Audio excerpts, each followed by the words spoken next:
To us, our families, and of course, the British people. Having challenging conversations to enlighten each other. Which is why we hear all sides of the argument. We are the People's Channel. We will always stand by the freedom to express yourself. On TV, radio and online. This is GBNews, Britain's news channel.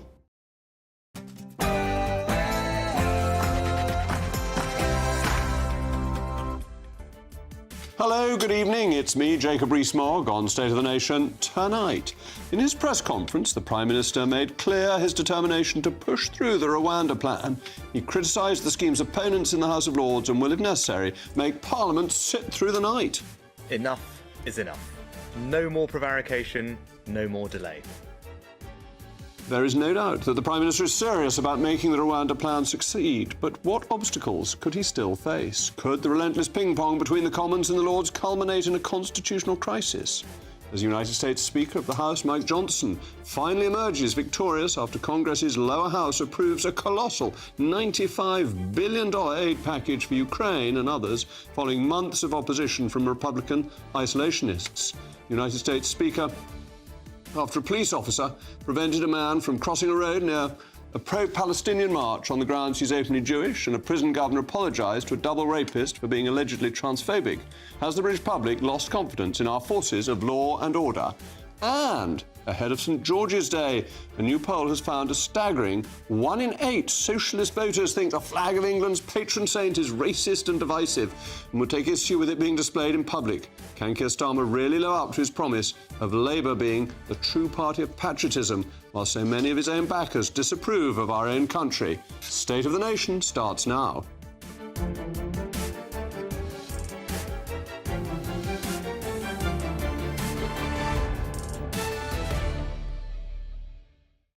I'll also be joined by a Moggalicious panel this evening, the author and broadcaster Amy Nicole Turner and the former Brexit Party MEP and current sister Annunziata Rees-Mogg. As always, I want to hear from you. It's a crucial part of the programme. Email me, mailmog@gbnews.com. But now it's what you've all been waiting for, the news of the day with Tamsin Roberts.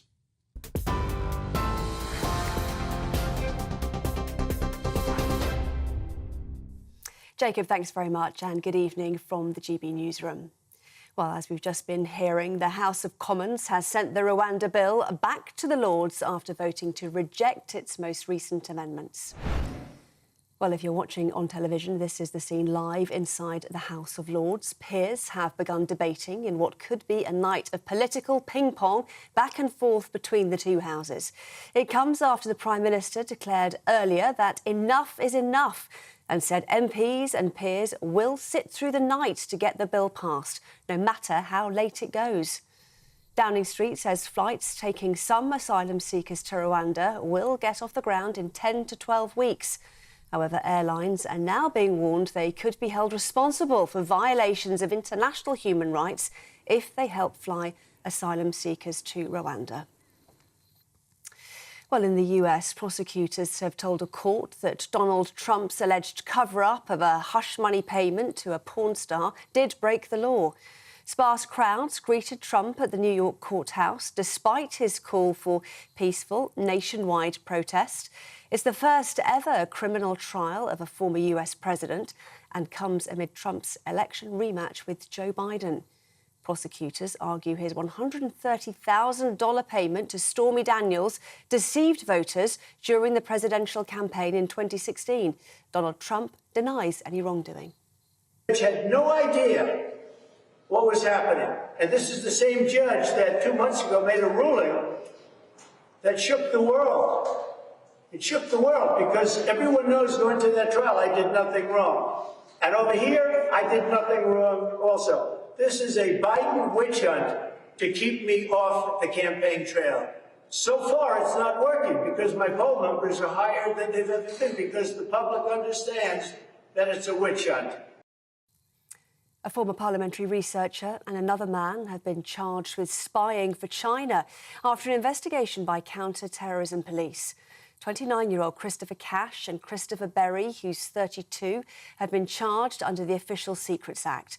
Both have been bailed and will appear at Westminster Magistrates Court on Friday. The Metropolitan Police say the allegations are very serious.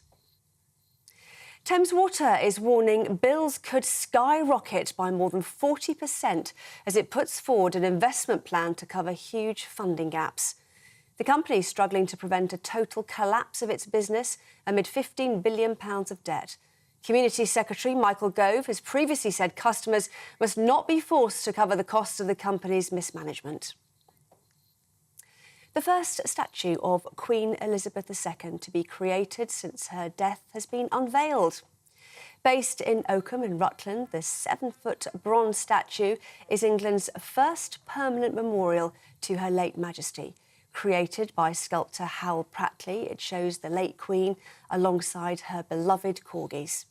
It marks what would have been her 98th birthday. Well, those are the top stories, and for the latest, do sign up to GB News alerts by scanning the QR code on your screen or go to gbnews.com/alerts. Now, though, it's back to Jacob.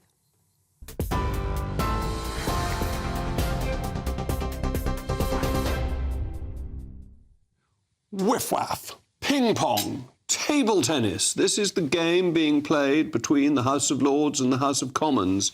But it's not a game. It's a matter of great seriousness, something that people up and down this country care about. Are our borders safe? Are they secure? Can people come in willy-nilly and then be welcomed in and claim benefits that you pay for and human rights claims of a facetious and false kind that then allow them to stay when the law says they've come here illegally? The House of Lords has a clear constitutional role. It is a revising chamber. It's there to say to the House of Commons, think again. It is not a political chamber, and it's not a political chamber for very good reason. It's because it has no democratic mandate. You don't vote for it, I don't vote for it. The only people who do vote are a few hereditary peers who vote for one another. Oddly, the most democratic part of the House of Lords are 90 of the 92 hereditary peers who vote for each other. That's why it revises rather than forming policy. But in this instance, it's pushing things beyond the normal limits. Normally, the House of Lords will ask the House of Commons to think again once, very rarely twice, but 3 or possibly even 4 times is not what is supposed to happen. And the Lords should be wary of behaving in this way, because in the past, historically, when they have been dogs in the manger, they have found that the vet has come round to deal with the dog. And I'm thinking, of course, of 1832 and 1909, when the Lords' powers were effectively limited. In 1832, the Reform Bill went through, the Lords backed down, and in 1911, they didn't die in the ditch as they had threatened to, and the Parliament Act was passed. The Lords must respect the democratic mandate of the Commons, and if they don't, we will have a constitutional crisis upon our hands. Now, I was listening to the Lords earlier on today, and there are some of them who are beginning to be reasonable. So there is hope that we will avert this crisis, and then the issue will be, does Rwanda work? We've heard in the news that some airlines are being threatened with human rights claims. Well, if the airlines won't do it, we've got a Royal Air Force which has a plane or two. If necessary, the Prime Minister has a plane which could be used to take 1 or 2 of these illegal migrants to Rwanda. And we need to make sure that it works as a deterrent. Because as long as people who come here end up living here for years and years, more will come. And why does this matter? Well, it's unfair on those who try to come legally, but also it is supporting, it is paying for, it is funding the people traffickers, the snakeheads, who make a lot of money out of human misery and are bringing people into this country across the Channel in dangerous boats, so dangerous that the Home Office doesn't think they're fit to send to the Ukrainians to help them in their fight against Russia, apparently, because they can only possibly send safe boats. So dangerous journeys made funding and helping organised crime, breaking our law. Rwanda needs to act as a deterrent, and that means getting numbers going quickly. The Prime Minister's determination expressed today is exactly what we need to hear. We will not be told what to do by a foreign court. Parliament has legislated, and Parliament is the highest form of law in this country. The sovereignty of Parliament is a fundamental of our Constitution. And if the Lords let it pass, that will be the state of affairs, and it must be implemented. As ever, let me know your thoughts, mailmog@gbnews.com. But now I have my splendiferous panel with me, the author and broadcaster, Amy Nicole-Turner, and the former Brexit Party MEP and current sister, Annunziata Rees-Mogg. Amy, your friends in the House of Lords Your friends are in the House blocking of this Lords. bill, aren't they? Well, the majority of the peers in the House of Lords are Tories. They don't like democracy. But it's not just the House of Lords, is it? It's 250 human rights charities. It's the military experts saying that the latest amendment needed to be included.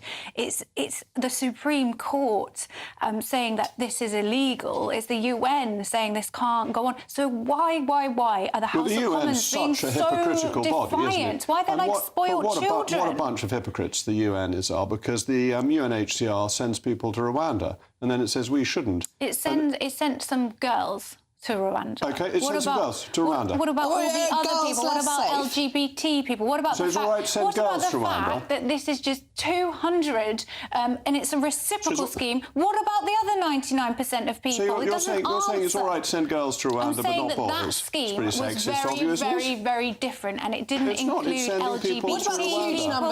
And it was a very specific scheme, so you can't claw your way to legitimacy through that scheme. If girls are safe to go there, why are grown men not? The UN can't answer it, and I'm afraid, Amy, nor can you. It is quite clearly, in their judgment, perfectly safe to send people there. Full stop. We have changed this bill so that it ensures it is legal in our law, and I'm afraid to say we should have left the ECHR already, and now we might have to. But they are an undemocratic, unanswerable set of elites who try and tell countries what to do. You only have to look at poor Switzerland, where they have had a referendum on whether to speed up their goal of net zero, and the people said no. The ECHR has overextended its reach, and it has said you must, because otherwise you are failing to meet their right to family life. In Switzerland, this is absolute nonsense where they break in. I think the ECHR, this was a great example that you raised of exactly why the ECHR is needed to protect citizens from their state. And if their state is acting illegally, if we take away human rights that's not their state. For one group of people, we take away human rights for Swiss people. Who has rights? The people of this country or anybody who feels like coming here. Human rights surely about the rights of the British people to live peacefully under the law and not tolerate people breaking the law who come here illegally. I've always admired that Tony Benn quote that goes along the lines of you can judge a government by the way it treats its most vulnerable. And the way this government is planning to treat its most vulnerable. These aren't the most vulnerable. These are cruel. But Amy, this is nonsense. You know what? I was so these are people who have managed to get together enough money to pay the people smugglers and leave their wives and children at home. I think the experience of going on one of those treacherous boats that many people have died as a result of takes a certain amount of desperation that we can't But Amy, deny. these people have got to France. Now, we may like to tease the French, but France is not a fundamentally dangerous country. For you or I, but for a refugee, perhaps it's different. It's not dangerous for refugees. They just don't give the benefits. What I find really frustrating is if for whatever reason we ended up in the position of these refugees, we speak English, we'd want to go to an English-speaking country. So surely we can have some empathy for these people. Even Jacob would learn French if his life was on the line. Let's take away the cruelty element, because we're not going to agree on that. Let's go to the practicality of this plan. 200 people, reciprocal, 70% of the properties have already been sold off. How does this work practically? Once we start getting them going, it is a real deterrent, because lo and behold, people don't actually want to go to Rwanda. But the boats are up 25% from this time last year. They're the highest at this time of year on record. That's because we haven't got the deterrent in place. That's because of the House of Lords and the Labour Party, particularly in the House of Lords, obstructing it, because they're worried it will work and it'll be a success for the government.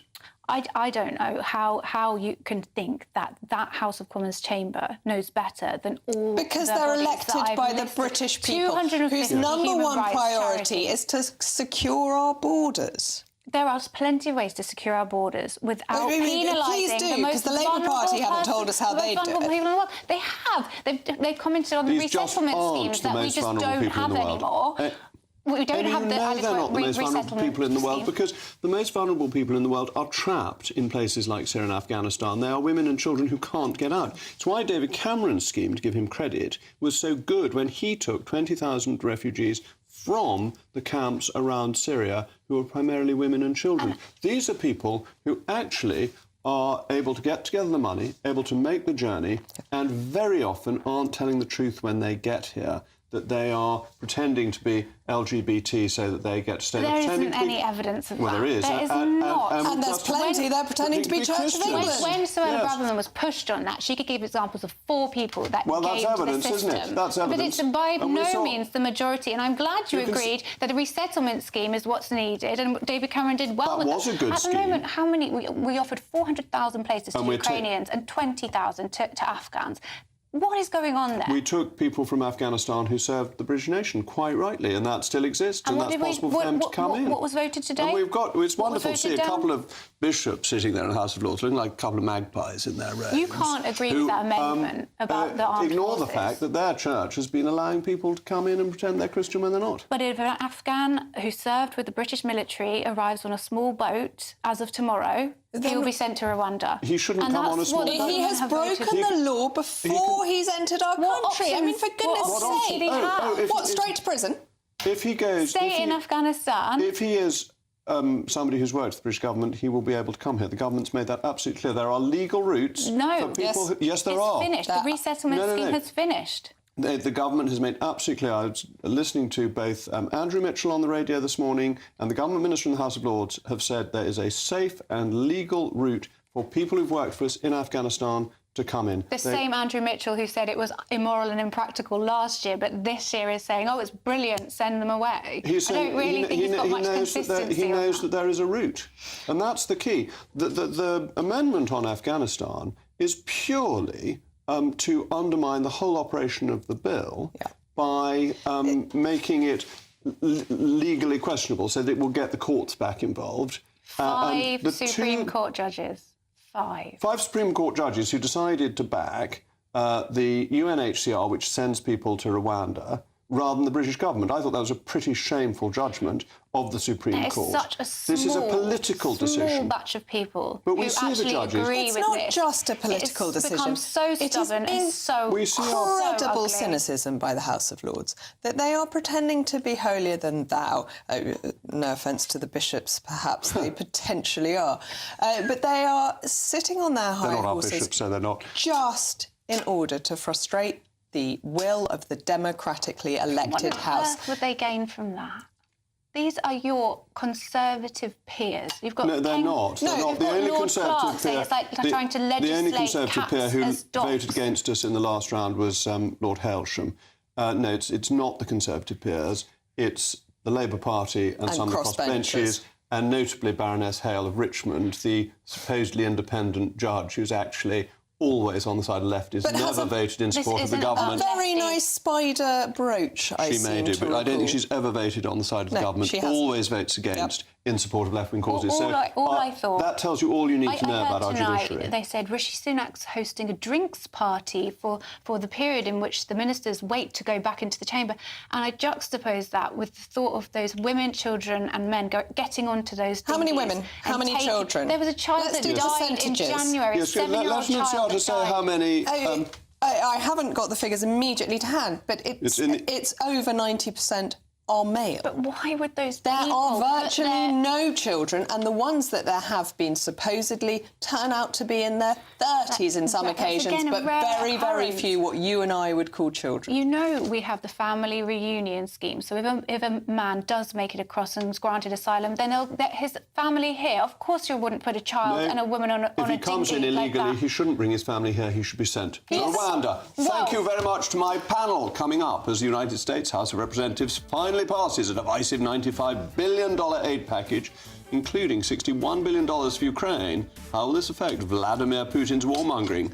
Does the package go far enough in support of Israel? Plus, as the row over anti-Semitism continues and a prison governor is forced to apologise to a trans rapist for misgendering, is the British public losing faith in the forces of law and order?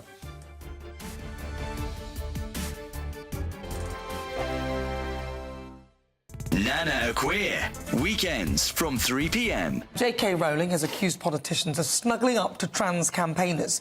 The Harry Potter author has called for an investigation into why political parties are embracing the language of pro-trans groups. So is it time to ditch campaign groups such as those? Well, welcome again to my clashers. Former Labour Party advisor Matthew Laza, and also businessman and activist Adam Brooks. I think the Cass report is really welcome. I think there's been a huge amount of agreement, including from some trans rights campaigners, that there's an awful lot of good in the Cass report. I think that I'm more concerned about mermaids, which is currently under a Charity Commission investigation, and some of the reports, if they're to be believed, like sending out chest binders, are more alarming. I think on Stonewall, which has done such great work over the past 30 years on LGBT rights. It said 2-year-olds could be trans. Now, that is one of the most horrifying things I read today. Actually, J.K. Rowling tweeted that out there. To say that a 2-year-old can think that they can be another gender when my 4-year-old still thinks she's Elsa on some days. You know, there's no common sense, and to me it's very badly phrased, Adam, I agree. It's very sinister that these people actually believe that these kids want to change gender, and unfortunately out there are parents that almost see a trans kid as a fashion accessory now, and I think this whole agenda has pushed on people that this is normal to change gender, and we have to push back. And as I said earlier, to be trans is not normal. Well, I don't agree with that extreme. phrasing. I think it's a big step, Adam, but there are clearly people throughout history who have been But it's trans. not normal behaviour, is it? I think as far as children are concerned, children need to be given the space to explore the world, and that can include experimenting with, breaking previous gender stereotypes. That doesn't mean that people should be sort of labelled at the age of 2, which I completely disagree with. I'm Andrew Doyle. Join me at 7 o'clock every Sunday night for Free Speech Nation, the show where I tackle the week's biggest stories in politics and current affairs with the help of my 2 comedian panellists and a variety of special guests. Free Speech Nation, Sunday nights from 7 on GB News, the People's Channel, Britain's news channel. Every Sunday from 11, join Michael Portillo. There will be topical discussion, looking at the week before and the week to come. So kick back and relax at 11 a.m. on Sundays on GB News with me, Michael Portillo. GB News, the People's Channel, Britain's news channel.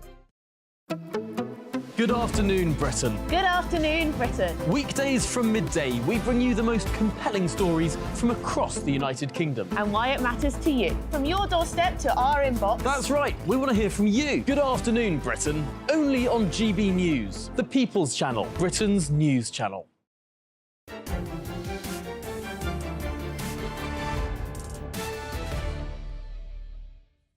Well, we were talking about Rwanda, and you've been sending in your views, which I'm glad to say broadly reflect mine. Peter says the Lords are not elected, but they feed on our money. I say no more. And Duncan says the Lords should be more concerned about the safety of British people from unidentifiable gatecrashers than about the unlikely possibility of some of these people being relocated or living in less than luxury. The contentious and long-delayed $61 billion aid package for Ukraine from the United States was finally passed through the House of Representatives yesterday, after months of partisan divisions. The package, which will fund weaponry for Ukraine, including air defence systems, missiles and artillery shells, has been warmly welcomed by President Volodymyr Zelensky, who has pressed the crucial nature of Ukraine's air defence in the conflict, declaring every day as important now, as the nation's armed forces run critically low on ammunition. The bill should be passed by the Senate and signed by President Biden in the next few days. As well as the $61 billion for Ukraine, the package also includes $26 billion in aid for Israel, along with money for Taiwan, Haiti and Sudan. The passage of this aid package poses 2 major questions. What does this mean for the Russia-Ukraine war, and is the West doing enough to support Israel in its war against Hamas terrorists? Well, I'm joined now in the studio by the extremely distinguished defence editor of the Evening Standard, Robert Fox. Robert, thank you for coming back in again. Can you tell me, first of all, how important this $61 billion is to Ukraine and what it will be spent on? It's vital. If it hadn't gone through, we were facing real trouble. Zelensky knew it too. They were talking about possibly, having to come to terms by the midsummer, say August, and the terms would have been very, very unfavourable indeed. As you rightly say, that this will go on shells. They're consuming far too many shells. I don't know why that they've got stuck on very heavy artillery, 155, 152 millimetre shells, and they need millions of them, and that package costs billions. The really critical thing, as you say, is air defence.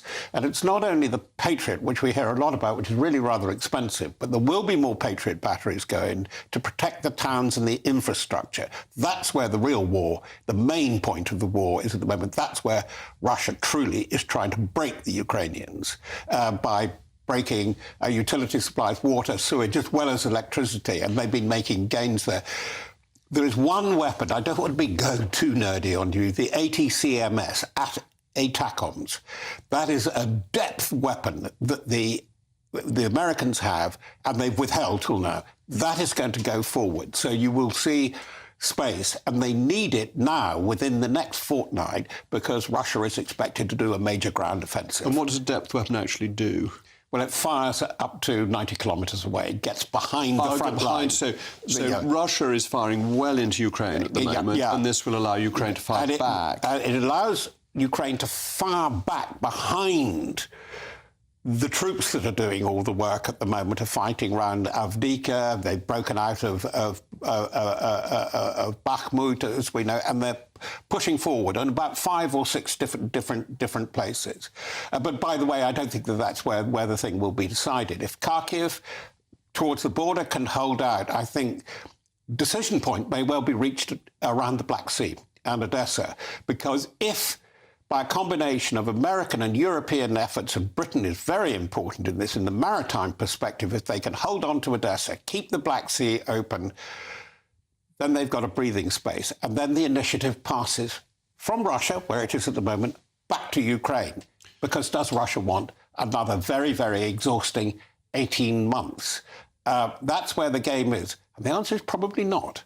And that's very important because Russia has, in the recent months, been seen to be making some advances. Ukraine, as you've been saying, has got very tired and has suffered quite heavy losses. But if Russia now faces 18 months, rather than thinking the package wasn't going through and that Ukraine wasn't getting support, does that change the thinking in Moscow? Yes, it does, because from all that we can discern, that Moscow really didn't think this package was going to go through.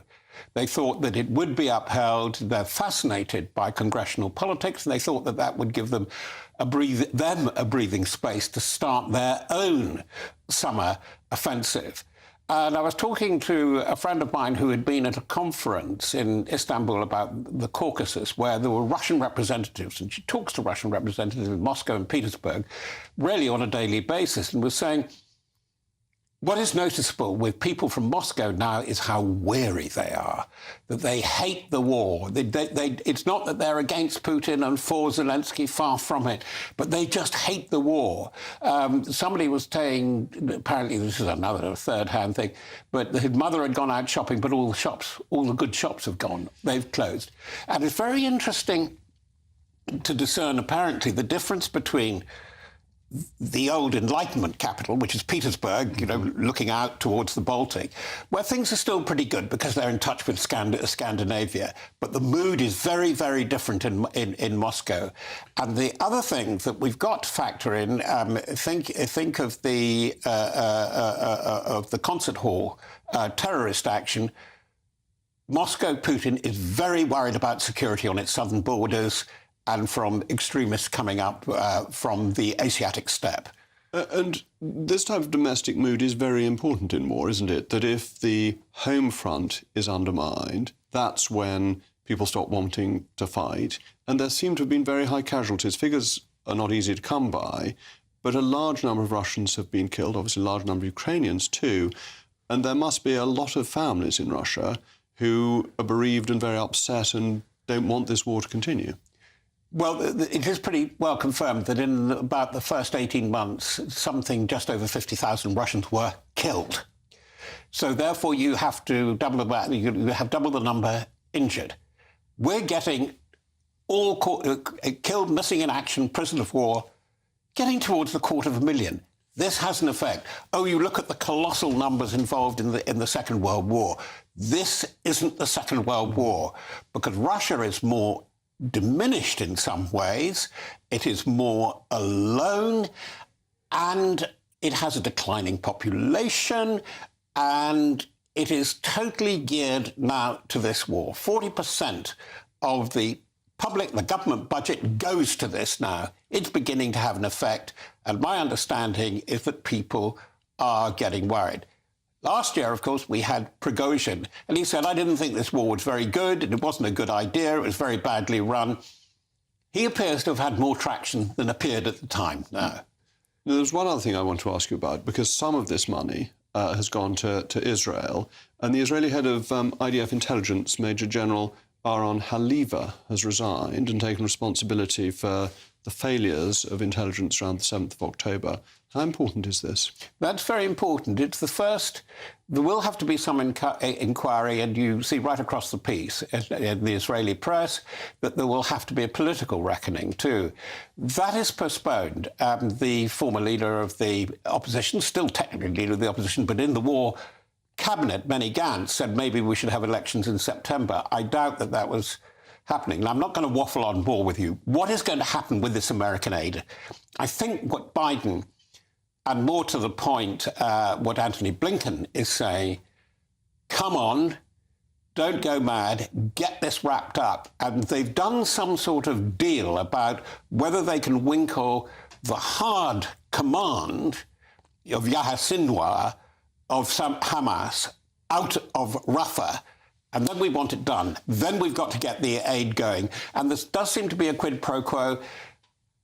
My evidence is circumstantial, which is hopeless. Well, your sources are very good. But the fact is that when Israel struck back against Iran, it struck back, if I can put it like that, with extreme restraint. Yes. And that is the symptom that the Americans and they are talking. And the relationship's strong again. It's strong again. Robert, thank you so much. I always feel so much better informed when Robert comes on, so thank you. Coming up, as the row over anti-Semitism continues and a prison governor is forced to apologise to a trans rapist for misgendering, is the British public losing faith in our forces of law and order? Plus, as Keir Starmer declares his party as the true party of patriotism, a new poll reveals 1 in 8 Labour voters think St George's flag is racist and divisive. Is Starmer a steady patriot of the world alone, a friend of every country but his own?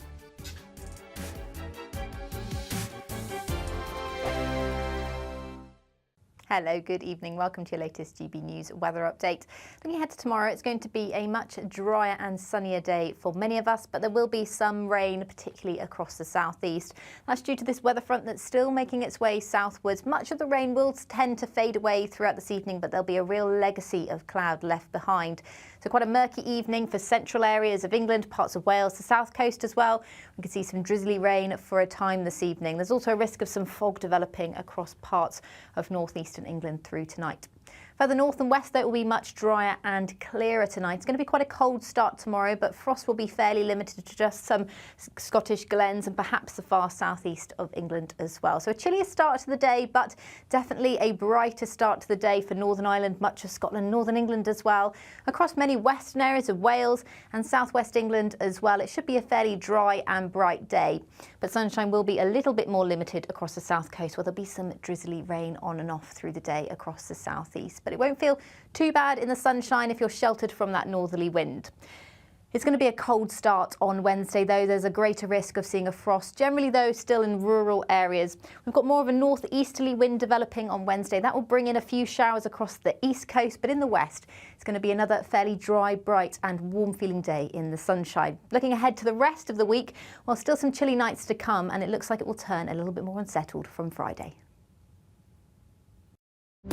GB News is the home of free speech. We were created to champion it, and we deliver it day in, day out. Free speech allows us all to explore and debate openly the issues most important to us, our families, and of course, the British people. Having challenging conversations to enlighten each other. Which is why we hear all sides of the argument. We are the People's Channel. We will always stand by the freedom to express yourself. On TV, radio and online. This is GB News, Britain's news channel. I'm Christopher Hope. And I'm Gloria Di Piero, bringing you PMQ's live here on GB News. Whenever Parliament is in session on a Wednesday at midday, we'll bring you live coverage of Prime Minister's questions. We'll be asking our viewers and listeners to submit the questions that they would like to put to the Prime Minister, and we'll put that to our panel of top politicians in our Westminster studio. That's PMQ's live here on GB News, Britain's election channel. Every Saturday, 10 till 12, we'll bring you all of the news that you need to know. We'll also remind you there is so much to smile about. It's my favourite time of the week. I get to relax, enjoy some light-hearted stories, and let Ellie teach me about fashion too. That's Saturday Morning Live, every Saturday, 10 till 12. Only on GB News, Britain's news channel. I'm Stephen Dixon, and thanks for joining us on GB News, Britain's news channel.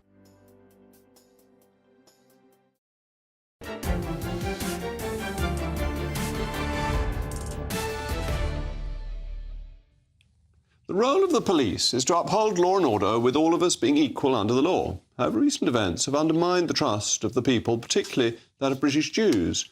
On Saturday, a police sergeant prevented a man from crossing a road near a pro-Palestinian march in London because he was, quote, openly Jewish. Not only does the phrase openly Jewish automatically imply that his religion is something to be kept hidden, but if the Jewish man's presence did cause a stir, it is the police officer's role to ensure that he feels safe and protected. As a new poll in The Times shows, only 37% of people think the police is doing a good job. This is not confined to the anti-Semitic incidents, but there is a broader malaise amongst the forces of law and order. Another example is that a prison governor apologised to the double rapist, Isla Bryson, who is trans, after complaining about being called son. If our forces of law and order do not stop pandering to the woke brigade, trust and respect will be further eroded. How do we rebuild confidence in them? Well, I'm joined now by former Metropolitan Police Detective Peter Bleksley. Peter, thank you very much for joining me. How do the police restore trust? With regards to the police, I think it's an uphill task, and I don't think they're ever going to achieve it. I think the modern model of policing, that one built on policing by consent, is in its death throes, and within 10 or maybe 15 years, the policing model as we know it will be replaced largely by private security firms who are already getting a firm toehold in terms of policing communities and neighbourhoods. And quite frankly, if we broaden it out, including the prison service now, where we have a majority of prisoners who are under the influence of drugs and a prison estate that is incapable of imposing discipline because it doesn't have the numbers of trained staff. If we then look at the policing of pro-Palestinian protests, whereby, again, the police don't have the numbers, so they appease and they allow the mob elements to rule. And then if we look to our high streets, where shoplifting is at epidemic proportions, the matter of the fact is mob rules Britain these days, and our public services are ill-equipped, incapable, and don't have the moral fibre to do what the majority of the public want them to do. But why don't we have the numbers? Because I think we've got more police than we've ever had before. Why can't they be deployed to arrest people who are breaking the law and to arrest shoplifters and other people who are committing crimes? A marvellous question. And the answer to that largely is because of pathetic standards of vetting and discipline and training and management in recent years.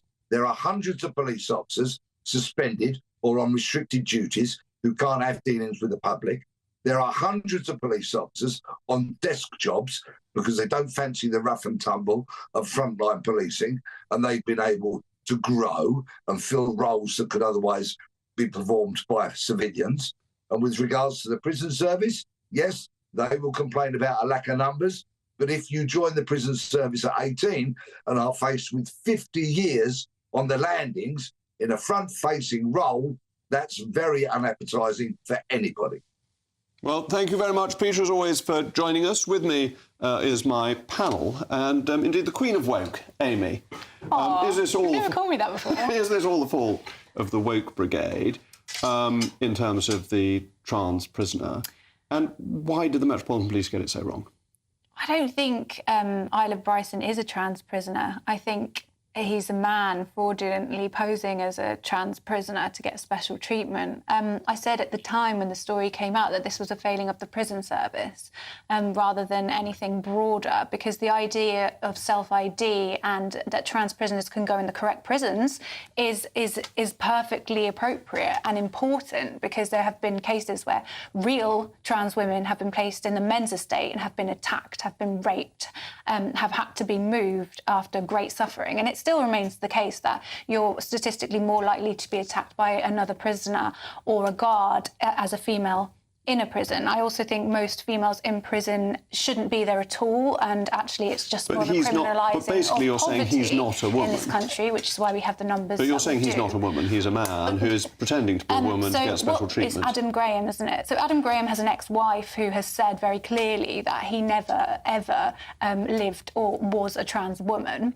He also doesn't have a gender recognition certificate. He also doesn't have a diagnosis of gender dysphoria. I think it's really obvious now that he's not a trans woman. So we shouldn't really talk about him in that conversation. Self-identification? Well, you need to have a proper process. No, because self-identification, when you apply for the gender recognition certificate, you have to do so with supporting documents. And in every country where they have gender recognition certificates, such as Ireland, Portugal, I can't think of the other ones, if you access one and you aren't actually a trans person, that's fraud. So if anything, he should be locked up for longer for fraud. OK, well, that's a pretty robust response. But, Nunziata, I want to talk to you about the Metropolitan Police, because I feel some sympathy for the Commissioner, that his job seems absolutely impossible, that he is in charge of, 25,000 people, and every single day there is one of them who does something really eye-wateringly stupid, and he is held personally responsible. Ultimately, the person at the top is responsible for how their organisation runs. There is clearly a systemic problem within the Metropolitan Police that they do not police equally.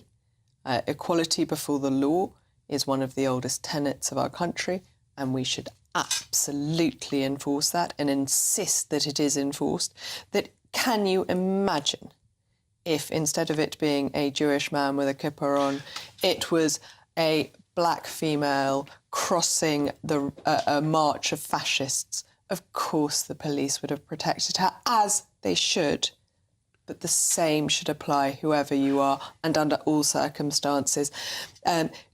We do desperately need policing by consent, and at the moment I don't think many people believe in the Metropolitan Police, and I do think it's different outside the capital. When you have a march this weekend, and whatever your views on drug legalisation, but when you have thousands of people sitting down, openly smoking illegal drugs in London, and the police watching on, there is no respect for the police anymore. They may as well not be there. And that's very sad, because I think genuinely we've given up on drug law anyway. The vast majority are there to do the right thing, to do the best they can. That's right. They are not having the leadership they need to be able to do their jobs, to empower them to do their jobs. I probably talk to more policemen than most people outside the police force, because the House of Commons has a lot of police around it, who are excellent individuals who go to trouble with people, who are very helpful to passer-by, who are the absolute model of polite policing. So is it leadership that's wrong, or is it, as Nunziata is saying, that they have a bad culture? I think the police culture, the systemic failings in the police, such as with racism, sexism, that is a whole different kettle of fish to what we're talking about when we're talking about policing these marches, because that video of Gideon, it's a 13-minute long video, and when you see it in full, as opposed to the 8 seconds that he gleefully shared, let's be honest, it's a very different story. It's a very different story. I'm sorry, I'm all right. Amy, I've got to stop you, because he didn't gleefully share it. He couldn't have gleefully, in your words, share it. If it hadn't been said, he should be perfectly able to be openly Jewish as he likes. People can watch the full 30 minutes if they want to, but we've got a statement from the Chief Commissioner of the Metropolitan Police, Sir Mark Rowley, who said, "We absolutely understand how vulnerable Jewish and Muslim Londoners feel since the terrorist attacks on Israel. Some of our actions have increased this concern. Our officers will continue to police with courage, empathy and impartiality." And it's not really for me to comment on his statement, it's me to read it out, but actually I think that's a pretty reasonable thing for him to say. And I think he's got a really, really difficult job to do. Thanks to my panel. Coming up next, as Sir Keir Starmer declares his party is the true party of patriotism, a new poll reveals 1 in 8 Labour voters think St George's flag is racist and divisive.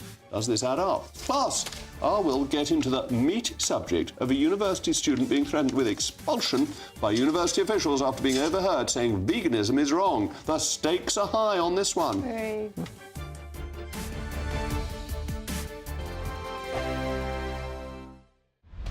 Britain's newsroom, weekday mornings from 9:30. Is it okay to call people fat? I won't call Bev fat because she isn't. She won't call me fat because I'm not. But the fitness fanatic, Derek Evans, you might know him better as 90s icon Mr Motivator, recently told a podcast diabetes have gone through the roof. You should be able to call people fat. Well, he joins us now. Good morning, Derek. Good morning. Good morning. Great to see you. So I think what you're getting at is this idea that we've become so polite about weight that we're ignoring the elephant in the room. If you'll forgive the phraseology there, and actually sometimes you've got to be cruel to be kind. Well, actually, this has been taken out of all context. I actually didn't say you're entitled to call people fat. What I did say is that in the 80s and 90s, I remember the way I got into television, there was a gentleman walking at reception while I was waiting for the people I was training. And for some reason, I got up and I prodded him in the belly. And I said to him, you need to deal with that. That was fat. We have a nation where obesity, diabetes is killing every one of us. And unless we take responsibility for our health, rather than waiting for government to do this, government to do that, it is our responsibility, right, to look after our independence and our health. And as we get older, it's even more critical, right? And that's why I'm here as an example saying to you, listen, I'm 71 years of age and movement is medicine. And you can't sit around watching television and not going out to the gym or wherever. You will never, ever be able to look after your family and everything you've worked for. You will lose it. I've never seen a deposit account behind a hearse. No matter what you work for, the most important thing you can do with your life is every hour, do something active. Every hour.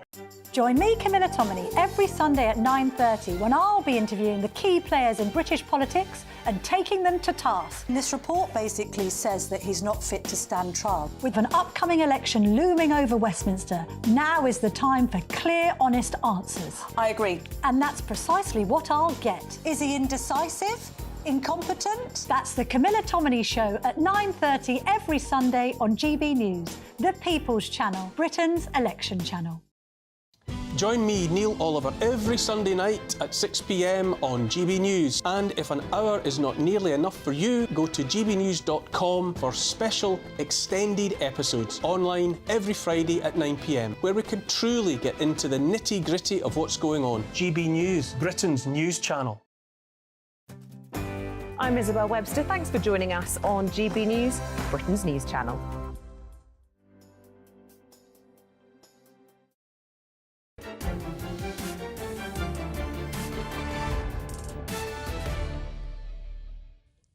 Well, thank you again for your mail, Moggs. Dave says, when the police faced the miners, they had hard hats and riot shields to protect them. Now they have soft hats and are defenceless.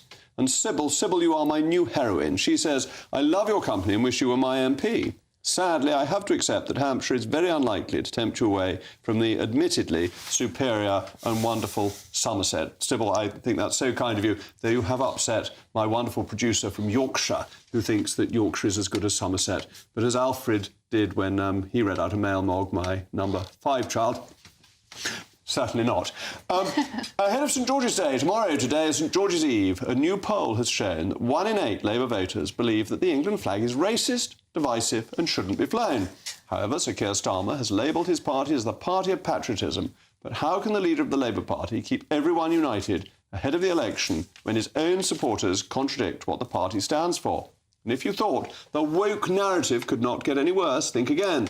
A philosophy student at the University of Exeter, Robert Ivinson, has apparently been disciplined and threatened with expulsion after a student next door to him overheard Robert say that veganism is wrong and gender fluidity is stupid. If you thought free speech was at least safe in the confines of your own bedroom, this rings untrue at Exeter University. Well, back to my panel, current sister, Annunziata, veganism is wrong? Yes. OK. You're going to be cancelled by Exeter University. People are cancelled all the time for saying that veganism is wrong. I think it's deeply unhealthy. I think it is cruel to children, and I think that it kills dogs. OK, well, that's Kills dogs? Yes. Yes, because they're... If you make the dog be a vegan. Yeah, Well, people do. And obsessive vegans actually do make their dogs and cats vegan, and it does often have very major health implications, including death. I did not realise that was happening. Carnivores, they're carnivores. They're carnivores, Yes. so you can't have... Right, You can't let's have, not go off on this tangent. have vegan dogs. But what about what he said about the trans... Come on, you're always Oh, back. no. Well, I feel like he's been watching State of the Nation, maybe, and shouting about it Gender through fluidity the is wall. stupid, he says. So, Would you punish him for that? In the Amy regime, Annunziata and I are going to be locked up or sent to bed with no supper. I would punish him for it if he said it repeatedly, very loudly, through the wall at midnight, which it kind of is looking like it was something a bit more to this story. It must be something more to this story. So I watched the interview with him, but there's no interview with the recipient of the verbal... If he shouted at the top of his voice or sang the anti-veganism song at midnight... I just think there's more to this. Then fair enough. He has claimed that he is 6'5". From his image, he is not a small chap in any definition of that, and he has a booming voice. Well, that's hardly something that is his fault. Either you're like that or you're not. Whatever you say in private is nothing to do with anyone else. You can't take offence at something that wasn't directed at you. But this is what I'm thinking, because if the neighbour, because this was in the halls of residence, and you know those are tiny and the walls are very thin, you pretty much hear everything that's going on. If the neighbour was a gender fluid vegan, then that perhaps changes the situation a little bit. Oh, I think if it's bullying, that's a different question altogether. And you shouldn't go up to somebody who is a vegan and say being vegan is wrong. Gender fluid vegans are stupid. No, that would be unkind. So I think there might be... And do the two have a high correlation? I'm not sure. Or is it just bad luck? But I think gender fluidity is perfectly open to question. That I think they're... Oh, come on, Annunziata is rubbish. Well, yes. Yes. Come on, Amy. I don't know if you are often defending trans people, but gender fluidity is different, isn't it? Yes. It's Eddie Izzard, Susie Izzard, Eddie Izzard, Susie Izzard, that backwards and forwards. I wouldn't want to dismiss it, but I find it hard to believe. Harder to get on board You're a with. very generous person. I find it absolutely understandable in that they are some kind of deeply confused person, and that one should therefore, take care of them and be kind and courteous. You should be kind to everybody, including if you vegans. accidentally misgender them, that is not an act of evil. That is an accident. Well, particularly not if they change every morning. Every day. You can't possibly always get it right. But saying that veganism is a bad thing, I think, is completely acceptable. Saying that gender fluidity is not any kind of proven diagnosis, I think, is perfectly acceptable. Saying it's stupid isn't the most careful of language, but it's probably accurate. And we reported last week on veganism being less healthy than a meat-based diet. There'd been a study, and you had lower blood pressure and so on if you ate a little bit of red meat. You can get a study to say pretty much anything. There is some truth in that, actually. I will allow Amy the last point on this occasion. If you watch this programme regularly, which I hope you all do, you will know that one of our regular features is Wet Wipe of the Week, given to me by my son Thomas, actually, where we expose a particularly drippy and woke individual from the week's news. Perhaps this will jog your memory.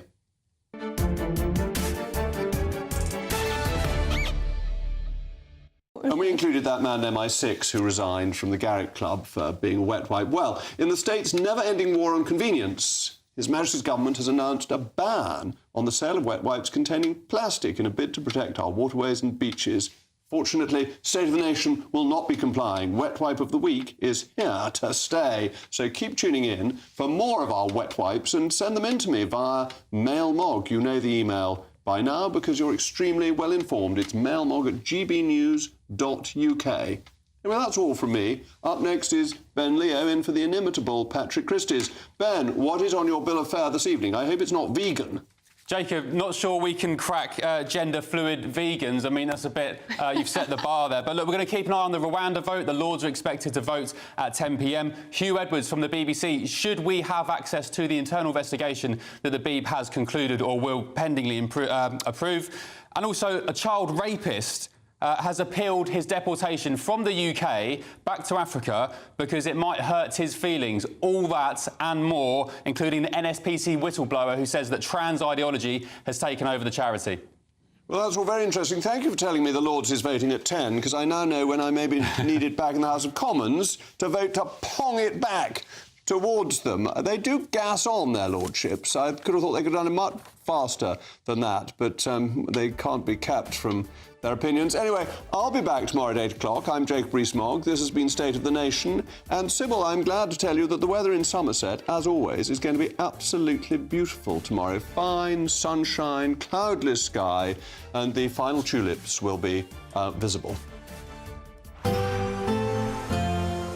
A brighter outlook with Box Solar, sponsors of weather on GB News. Hello, good evening. Welcome to your latest GB News weather update. Looking ahead to tomorrow, it's going to be a much drier and sunnier day for many of us, but there will be some rain, particularly across the southeast. That's due to this weather front that's still making its way southwards. Much of the rain will tend to fade away throughout this evening, but there'll be a real legacy of cloud left behind. So quite a murky evening for central areas of England, parts of Wales, the south coast as well. We can see some drizzly rain for a time this evening. There's also a risk of some fog developing across parts of northeastern England through tonight. Further north and west, though, it will be much drier and clearer tonight. It's going to be quite a cold start tomorrow, but frost will be fairly limited to just some Scottish glens and perhaps the far southeast of England as well. So a chillier start to the day, but definitely a brighter start to the day for Northern Ireland, much of Scotland, Northern England as well. Across many western areas of Wales and southwest England as well, it should be a fairly dry and bright day. But sunshine will be a little bit more limited across the south coast, where there'll be some drizzly rain on and off through the day across the southeast. But it won't feel too bad in the sunshine if you're sheltered from that northerly wind.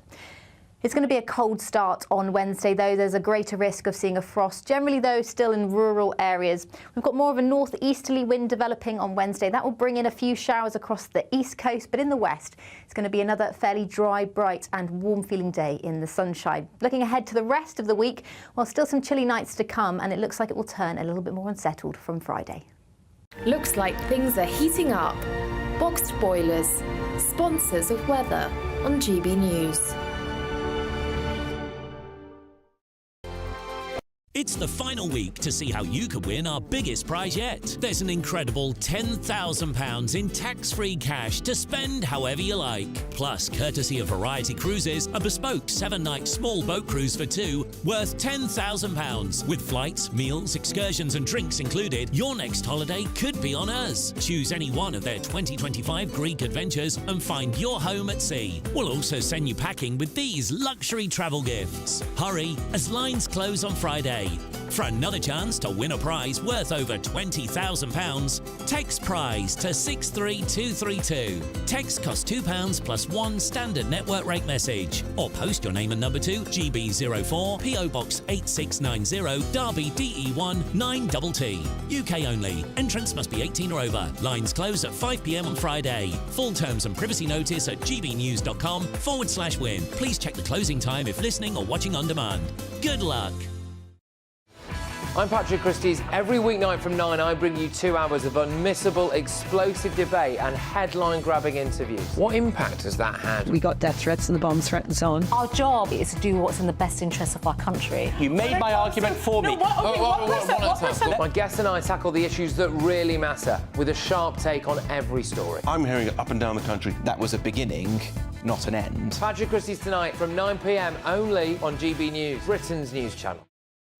2024, a battleground year. The year the nation decides. As the parties gear up their campaigns for the next general election. Who will be left standing when the British people make one of the biggest decisions of their lives? Who will rise? And who will fall? Let's find out together. For every moment, the highs, the lows, the twists and turns. We'll be with you for every step of this journey. In 2024, GB News is Britain's election channel.